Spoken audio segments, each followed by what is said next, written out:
ദാസനാണ് കണ്ണൂരിൽ. ശ്രീ ദാസൻ, താങ്കൾ പറഞ്ഞോളൂ. ഹലോ കിരൺ ബാബു, നമസ്കാരമുണ്ട്, പറഞ്ഞോ. നമസ്കാരം. എനിക്ക് പറയാനുള്ളത്, നമ്മുടെ നാട്ടിൽ ഇന്നിപ്പോ കുറച്ചു മുമ്പ് വിളിച്ച പ്രേക്ഷകൻ പറഞ്ഞു തന്നെ യാഥാർത്ഥ്യം, അയാളെ അനുഭവം അയാൾ പറഞ്ഞു. കുറച്ചു മുമ്പ് ഇപ്പൊ കഴിഞ്ഞ മുമ്പ് വിളിച്ച ആളില്ലേ, തങ്കച്ചൻ, കോട്ടയത്ത് നിന്ന്. അയാൾ വളരെ കറക്റ്റ്. ഇന്ന് നമ്മുടെ നാട്ടിൽ ഇങ്ങനെ നടക്കുന്നുണ്ട്.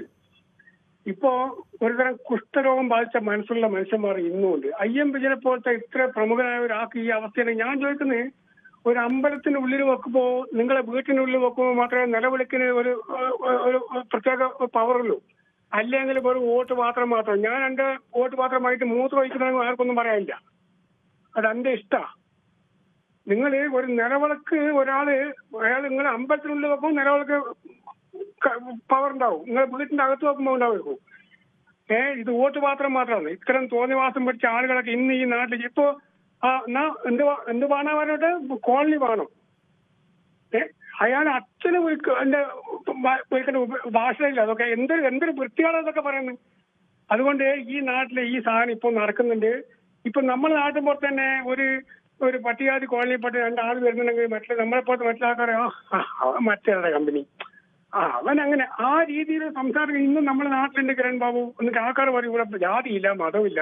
ജാതി മതം ഇത് എവിടെയും പോയിട്ടില്ല. ഇങ്ങനെ ഇന്നും ഈ നാട്ടിൽ ഇത് നടക്കുന്നുണ്ട്. ഇത് ഈ ലോക അവസാനം വരെ ഇങ്ങനെ നടന്നുകൊണ്ടേയിരിക്കും. കാര്യം കുറെ പാപങ്ങൾ ഓന്റെ തൊഴിൽ കറുത്തുകൊണ്ട് ഓന്റെ വിധിയായത് വേറൊന്നും പറയാനില്ല അധികം. ഓക്കെ കിരൺ ബാബു. ശരി. ശ്രീ ഗോപകുമാറാണ് ചെറുപ്പളശ്ശേരിയിൽ നിന്നും. ശ്രീ ഗോപകുമാർ, IM വിജയനെ പോലെ ഇന്ത്യയുടെ അഭിമാനമായ ഒരു മനുഷ്യന് നേരെയാണ് നിലവിളക്കിന് മുന്നിലൂടെ ചെരുപ്പിട്ട് പോയി എന്ന് പറഞ്ഞിട്ട് ആളുകൾ അദ്ദേഹത്തിനെ ജാതീയമായി പോലും അധിക്ഷേപിക്കുന്നത്. നമസ്കാരമുണ്ട്. IM വിജയൻ എന്ന് പറയുന്ന ആൾ ഒരു വ്യക്തി മാത്രമല്ലല്ലോ. അദ്ദേഹം ഒരു വലിയ ഫുട്ബോളറാണ്, ഒരു പോലീസ് ഓഫീസറാണ്, ഒരു സ്പോർട്സ്മാൻ ആണ്, ഫുട്ബോൾ പ്ലെയർ ആണ്.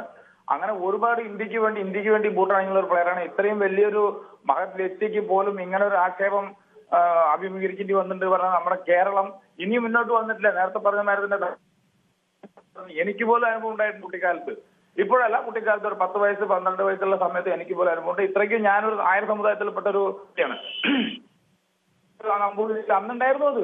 എനിക്കൊരു 12 വയസ്സ് 15 വയസ്സുള്ള സമയത്ത് ഉണ്ടായിരുന്നു ഈ സംഭവം. ഒരു ഗ്രാമത്തിലാണ് ഞാൻ, എന്റെ കൂടെ ഒരു ഗ്രാമത്തിലാണ്. എനിക്ക് പോലും അങ്ങനെ അനുഭവം ഉണ്ടായിട്ടുണ്ട്. കുളിക്കാൻ പോകുന്ന സമയത്ത് തമ്പുരാട്ടി അവിടുന്ന് കുളിച്ച് തിരിച്ചു വരുന്നു. അപ്പൊ പാടത്ത് കൂടെയാണ് പോകുന്നത് പുഴയ്ക്ക്. ആ പോകുമ്പോ ഒരേ വരമ്പത്തിൽ വരുമ്പോ ആരാതെ മാറി പറഞ്ഞ് എന്നെയൊക്കെ അനിയനൊക്കെ അതേമാതിരി മാറ്റി നിർത്തിയിട്ട് അവരൊരു കുടയൊക്കെ തൂടിയിട്ടാ വരിക. അപ്പൊ അവർക്ക് അന്ന് അങ്ങനെ ഒരു ഇത് ഉണ്ടായിരുന്നു. അത് ഇന്നും നിലനിൽക്കുന്നത് കേൾക്കുമ്പോൾ നമുക്ക് കേരളം എന്ന് പറയുമ്പോൾ, കേരളം പുരോഗതിയിൽ കയറിപ്പോയി എന്ന് പറയുമ്പോൾ നമ്മൾ ലജ്ജ തോന്നുന്നൊരു കാര്യമാണ്. പിന്നെ ഒരു ഫോം ഫില്ലപ്പ് ചെയ്യുമ്പോൾ ഇതിനൊരു മാറ്റം വരുത്തണമെന്ന് എന്റെ ഒരു ഇൻഡിവിജ്വൽ ആയിട്ടുള്ള ഒരു അഭിപ്രായം തരാണ്. ഇതിനൊരു മാറ്റം വരുത്തണമെന്നുണ്ടെങ്കിൽ ഒരു ഫോം ഫില്ലപ്പ് ഉണ്ടാവുമല്ലോ, പേര്, അച്ഛന്റെ പേര്, അടുത്തത് ജാതിയാണ്, അടുത്തത് മതം. ഈ കോളങ്ങൾ എടുത്തു കളയണമെന്നേ. ഈ കോളത്തിന്റെ ആവശ്യമില്ല. നേഷൻ മാത്രമേ, നേഷൻ ചോദിക്കാം, വില്ലേജ് ചോദിക്കാം, പഞ്ചായത്ത് ചോദിക്കാം. ഒരു ചെറിയ സംശയം, ആ കോളങ്ങളില്ലെങ്കിൽ സംവരണം നൽകേണ്ട മനുഷ്യർക്ക് എങ്ങനെയാണ് നമുക്ക് സംവരണം നൽകാൻ കഴിയും? കൂടുതൽ വാർത്തകൾക്ക് News 18 Keralam YouTube channel subscribe ചെയ്യുക.